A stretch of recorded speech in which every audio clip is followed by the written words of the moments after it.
সঙ্গীত চর্চায় কোনো ত্রুটি আমি দেখি না। আমি সবসময় পজিটিভলি এটাকে দেখি, কেননা বাংলাদেশের মানুষের মধ্যে আজ কতগুলো বছর তারা হৃদয়েই ধারণ করে আছেন তিনি জাতীয় কবি।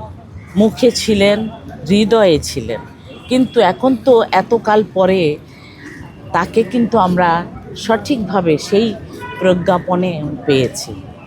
তো রাষ্ট্রীয় কাগজে যখন তাকে আমরা জাতীয় কবি হিসেবে পেয়েছি, অতএব এটি একটি অত্যন্ত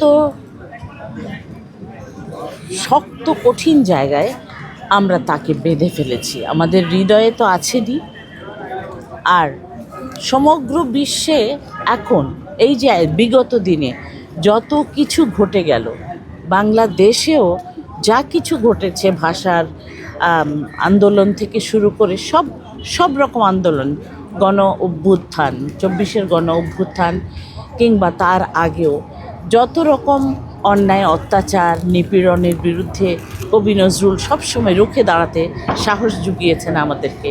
আবার একই সাথে তিনি কিন্তু ভালোবাসার কবি, প্রেমের কবি। আপনারা শুধু একটু লক্ষ্য করলেই বুঝবেন যে একজন মানুষ যিনি কবি, তার মানসপটে এমন জায়গা নেই যেখানে তিনি বিচরণ করে আসেননি, যা তিনি দেখেননি চোখে, কিন্তু সেই জায়গাগুলোতে তিনি অনায়াসে বিচরণ করেছেন।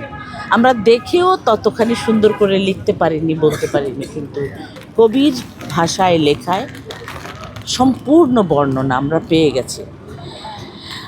তার ইসলামী জাগরণ তিনি হিন্দুদের এবং অন্যান্য সকল ধর্মের মানুষকে শুধুমাত্র মানুষ হিসাবে গণ্য করতে বলেছেন। মানুষ তিনি যিনি মায়ের সন্তান, সেই মা কোন ধর্মের মা সে কথা নয়, তিনি তার দুর্গমগিরি কান্তার মরু দুস্তর পারাবার হয়ে, এই যে এখানে আপনারা পেয়ে যাবেন তার মনের সেই কথাটি। মানুষ আসলে মানুষের জন্য তিনি লিখে গেছেন মানবতার কথা। তিনি মানবিক কবি, তিনি সার্বজনীন কবি। তার পক্ষেই হয়তো সম্ভব হয়েছে এত দৃঢ়চিত্তে শক্তিশালী কিছু শব্দ চয়ন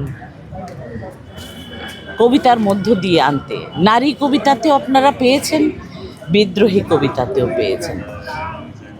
সারা বছরের প্রতিটি মুহূর্ত এই কারণেই বলি যে আপনারা কখনো যদি একবার তাকান, দেখবেন সকল কবির এই পুরো বছরের প্রতিটি মুহূর্তের লেখা নেই, কিছু না কিছু ঘাটতি রয়ে গেছে। আমাদের কবি কাজী নজরুল ইসলামের প্রতিটি বিষয়ে তার খেয়াল আছে এবং বৈচিত্র্যের লেখা তিনি লিখে গেছেন।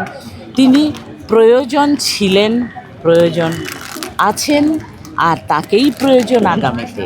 তাই তিনি সাম্প্রতিক বিশ্বের কবি।